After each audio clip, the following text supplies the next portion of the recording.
Hello everyone, welcome to SumanTV. This is anchor Lasya Reddy. So ప్రస్తుతం నేను అహ్మదాబాద్లో ఉన్న గాంధీనగర్లోని కర్ణవతి యూనివర్సిటీలో ఉన్నాను. NAAC A+ అక్రిడేషన్ కలిగినటువంటి యూనివర్సిటీ. అసలు యూనివర్సిటీలోకి అలా ఎంటర్ అవ్వగానే లష్ గ్రీన్ క్యాంపస్ అనమాట. అండ్ చాలా బ్యూటిఫుల్ ఇన్ఫ్రాస్ట్రక్చర్ ఉంది. అండ్ ఎస్పెషల్లీ ఇవాళ మనము కర్ణవతి యూనివర్సిటీ గురించి డీటెయిల్స్ అన్నీ తెలుసుకోవడానికి United world institute of technology assistant Deen Rebecca ma'am దగ్గరికి వెళ్ళి మాట్లాడుతున్నాం. ఇంత పెద్ద ఇన్ఫ్రాస్ట్రక్చర్ కదా, ల్యాబ్స్ ఎలా ఉంటాయి ఏంటి, because labs are very important for computer science.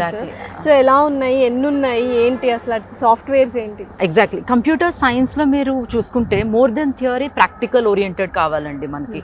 So practical oriented we have a dedicated labs. We have our own dedicated labs. We have more than each lab has a capacity to 60 or 70. So మీరు labs గురించి మాట్లాడితే మీ దగ్గర if you want to run on AI, so we have a very high end AI lab undi ma daggara.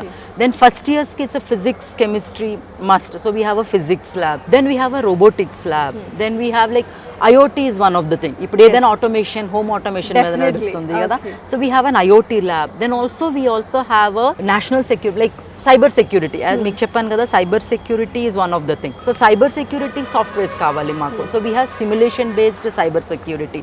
So ekkadana defense kavali, ekkadana attack ayindi, so aa rendu etlaga pillalu నేర్చుకుంటారు. So we have the software enabled lab. Not only that, even the faculties are trained. Faculty kuda must, and mother cloud kuda undi.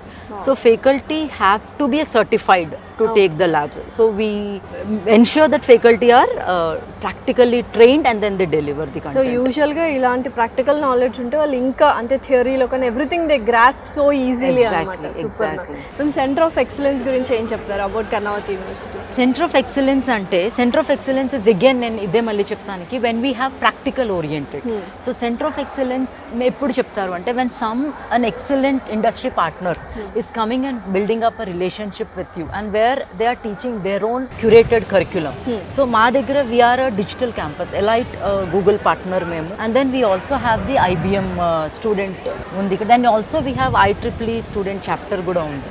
So ఈ centre of excellence గురించి చెప్పినప్పుడు these partners, the joint partners in the software కదా, they will come and then they teach you like so many other things which are practically oriented to there, like వాళ్ళు data set తీసుకొస్తారు. So for example అగర్ మీరు నేర్పిస్తున్నారు కి ఒక fraud జరుగుతుంది, credit card fraud గురించి. So this Google has a lot many of, వాళ్ళ దగ్గర ఆల్రెడీ డేటా ఉంటుంది. సో ఆ డేటా మేము మా పిల్లలకి ఇచ్చి ఆ డేటా మీద పిల్లల్ని ట్రైన్ చేస్తూ ఉన్నాం.